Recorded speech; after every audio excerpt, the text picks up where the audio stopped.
Getting aroused. "How's the boy getting on, Davis?" asked Farmer John Field as he watched his son, Marshall, waiting upon a customer. "Well, John, you and I are old friends," replied Deacon Davis as he took an apple from a barrel and handed it to Marshall's father as a peace offering. "We're old friends, and I don't want to hurt your feelings, but I'm a blunt man and are going to tell you the truth. Marshall is a good, steady boy, all right, but he wouldn't make a merchant if he stayed in my store 1,000 years. He weren't cut out for a merchant. Take him back to the farm, John, and teach him how to milk cows." If Marshall Field had remained as clerk in Deacon Davis's store in Pittsfield, Massachusetts, where he got his first position, he could never have become one of the world's merchant princes. But when he went to Chicago and saw the marvelous examples around him of poor boys who had won success, it aroused his ambition and fired him with the determination to be a great merchant himself. "If others can do such wonderful things," he asked himself, "why cannot I?" Of course, there was the making of a great merchant in Mr. Field from the start, but circumstances and ambition-arousing environment had a great deal to do with stimulating his latent energy and bringing out his reserve force. It is doubtful if he would have climbed so rapidly in any other place than Chicago. In 1856, when young Field went there, this marvelous city was just starting on its unparalleled career. It had then only about 85,000 inhabitants. A few years before, it had been a mere Indian trading village. But the city grew by leaps and bounds and always beat the predictions of its most sanguine inhabitants. Success was in the air. Everybody felt there were great possibilities there. Many people seem to think that ambition is a quality born within us that is not susceptible to improvement, that it is something thrust upon us which will take care of itself. But it is a passion that responds very quickly to cultivation, and it requires constant care to the desire to improve.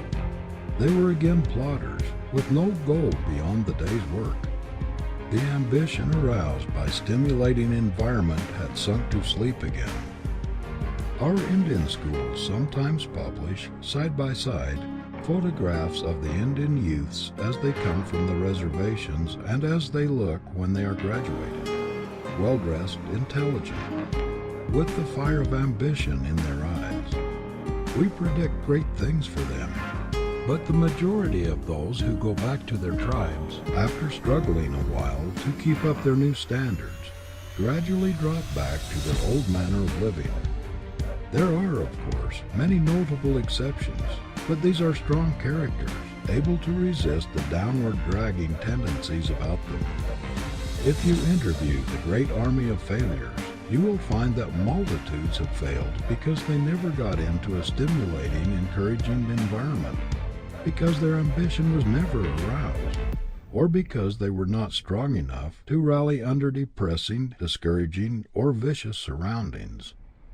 Most of the people we find in prisons and poorhouses are pitiable examples of the influence of an environment which appealed to the worst instead of to the best in them.